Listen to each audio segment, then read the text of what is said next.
narrative that isn't true. And that's what I'm talking about here. So don't tell me I'm being responsible when I'm looking at actual finances, because I am. I have read the studies. I've actually looked at Social Security budgeting. What you're saying is not true. What I'm saying is true. So don't try to tell me that I'm not being responsible. You made a comment earlier that there was really no cost. I get what you're saying, but the facts are very simple. That New York State had $1 billion budget for the asylum seekers. New York State's Director of Budget Management said that the $4.3 billion currently forecast is not enough. That's 4 times what was budgeted. That's a tremendous hole right there. That is a burden that is going to affect your account.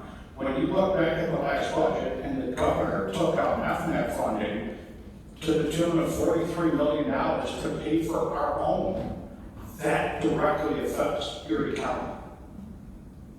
And then to Legislator Gilmore, I just wanted to comment on your earlier, you mentioned the immigration seekers and the asylum seekers. The only difference is when somebody walks across the border, they say, I claim asylum. And they do that for a different benefit. Correct? When you mentioned about people doing immigration, what's the different benefit? What's the different benefit?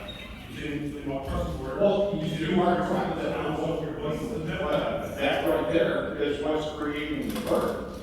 As Legislator Johnson, you mentioned that in the last 10 years, we didn't have this discussion. I think there's a difference of people coming to our community from literally hanging off of airplanes in war-torn countries, which we had from Ukraine, to people that are walking across the Mexican border just looking for a better life.